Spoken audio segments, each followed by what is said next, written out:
Assalamualaikum warahmatullahi wabarakatuh. Perkenalkan, saya Izzat Anaf. Saya dari IT 501. Di sini saya akan mempresentasikan jawaban ujian akhir semester dari mata kuliah Cloud Computing. Langsung saja masuk ke nomor 1.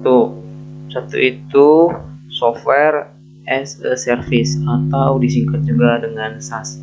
Jadi SaaS adalah model layanan komputasi awan di mana software diakses melalui internet sebagai layanan berlangganan. Pengguna tidak perlu membeli, menginstal, atau memelihara software.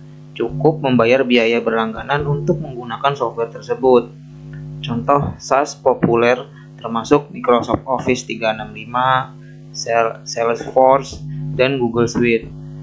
Nah, selain itu, manfaat dari SaaS yaitu biaya awal yang rendah, mudah digunakan dan diakses, skalabilitas tinggi, perawatan dan pembaruan otomatis, keamanan data yang terjamin. Selanjutnya itu utility computing. Jadi, utility computing adalah model layanan komputasi awan yang menyediakan sumber daya komputasi seperti CPU, RAM, dan penyimpanan. Sebagai layanan utilitas seperti air atau listrik, pengguna hanya membayar sumber daya yang mereka gunakan, sehingga dapat menghemat biaya dibandingkan dengan membeli dan memelihara infrastruktur mereka sendiri.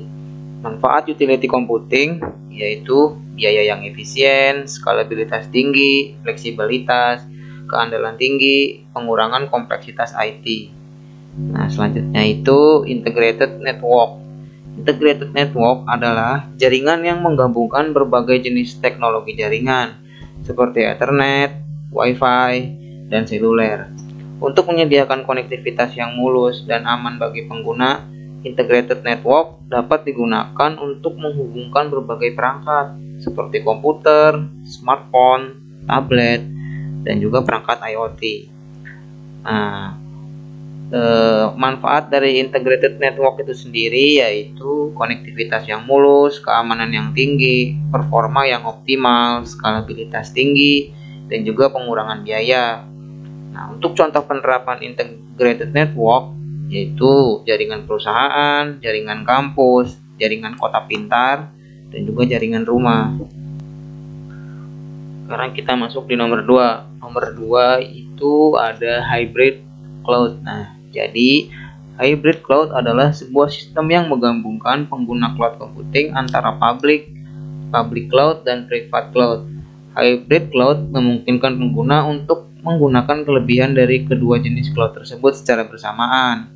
Secara fleksibilitas dari public cloud dan keamanan dari private cloud. Gambaran arsitektur network hybrid cloud computing. Jadi ini tuh gambaran yang menggabungkan infrastruktur on-premise dengan public cloud. Yang dimaksud dengan infrastruktur on-premise adalah infrastruktur yang dikelola secara mandiri tanpa menggunakan teknologi cloud pada suatu perusahaan. Contohnya adalah dengan memiliki data center on-site yang dikelola sendiri. Infrastruktur ini juga biasa disebut dengan infrastruktur legasi. Infrastruktur on-premise kemudian disambungkan dengan public cloud yang didapat dari public cloud provider terpilih. Nah, selanjutnya itu di gambar ini menggabungkan private cloud dan hybrid cloud. Jadi model ini diperuntukkan bagi sebuah perusahaan yang hanya mengandalkan teknologi cloud dari private cloud maupun public cloud. Model implementasi ini biasanya digunakan oleh perusahaan yang sebelumnya telah mempunyai private cloud atau hybrid cloud dan membutuhkan benefit dari jenis cloud lainnya. Tapi, bagi perusahaan yang sebelumnya tidak menggunakan teknologi cloud atau masih menggunakan infrastruktur on-premise juga dapat memilih model ini. Cloud Engineer akan membantu mengubah infrastruktur on-premise menjadi private cloud terlebih dahulu, lalu membuat desain untuk menggabungkannya dengan public cloud. Nah, untuk gambar yang ini menggabungkan infrastruktur on-premise, private cloud, dan public cloud. Beberapa perusahaan memilih untuk tetap mempertahankan infrastruktur on-premise-nya dengan alasan keamanan, efektivitas, dan lain sebagainya. Solusi yang dapat diberikan oleh cloud provider pada umumnya adalah dengan menggabungkan ketiganya, yaitu infrastruktur on-premise, private cloud, dan public cloud. Nah, untuk gambar yang ini menggabungkan infrastruktur on-premise dengan lebih dari satu public cloud. Nah, setiap penyedia layanan public cloud memiliki kelebihan yang berbeda-beda. Selain itu, tujuan pemilik bisnis mempunyai lebih dari satu hybrid cloud adalah menggunakannya untuk tujuan yang tidak sama. Oleh karenanya, umum ditemukan suatu perusahaan menggunakan lebih dari satu public cloud dari provider yang berbeda. Nah, untuk nomor 3 itu 4 faktor yang berpengaruh dalam implementasi cloud computing. Poin 1, keamanan dan privasi data. Keamanan dan privasi data merupakan faktor penting yang harus dipertimbangkan dalam implementasi cloud computing. Hal ini terkait dengan kekhawatiran perusahaan dalam menjaga kerahasiaan dan kepatuhan terhadap regulasi. Faktor-faktor yang perlu diperhatikan adalah ada poin enkripsi data, poin selanjutnya adalah kontrol akses, poin selanjutnya adalah audit dan kepatuhan, dan poin terakhir lokasi penyimpanan data. Untuk yang poin kedua, kinerja dan keandalan. Kinerja dan keandalan cloud computing adalah faktor penting untuk memastikan kelancaran operasi bisnis. Perusahaan perlu memastikan bahwa cloud provider dapat menyediakan uptime yang tinggi, performa yang optimal, dan skalabilitas yang sesuai dengan kebutuhan. Faktor-faktor yang perlu diperhatikan yaitu ada poin uptime dan redundancy, kapasitas dan skalabilitas, performa jaringan, kualitas layanan. Poin ketiga yaitu biaya dan penghematan. Biaya dan penghematan merupakan faktor penting dalam menentukan nilai investasi cloud computing. Perusahaan perlu mempertimbangkan biaya infrastruktur, software, migrasi data, dan biaya operasional. Faktor-faktor yang perlu diperhatikan sini tuh ada poin model penetapan harga. Poin selanjutnya itu biaya migrasi, terus biaya operasional, dan juga ROI atau return of investment.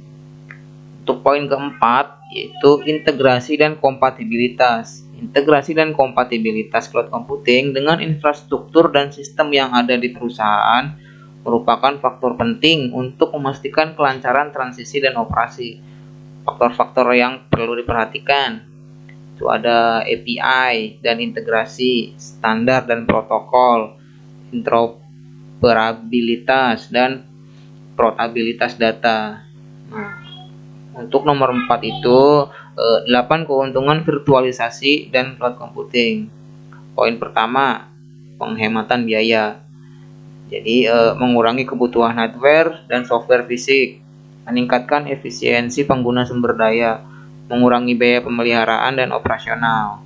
Untuk poin 3 itu peningkatan kelincahan, mempercepat deployment dan provisioning aplikasi, meningkatkan skalabilitas dan fleksibilitas infrastruktur, mempermudah disaster recovery dan business continuity. Untuk poin ketiga itu peningkatan keamanan, meningkatkan kontrol dan visibilitas terhadap infrastruktur, mempermudah implementasi security policies, mengurangi risiko data dan breach dan security incident. Poin 4 itu peningkatan ketersediaan, itu meningkatkan uptime dan availability aplikasi, mempermudah load balancing dan failover, meningkatkan redundancy dan resilience infrastruktur.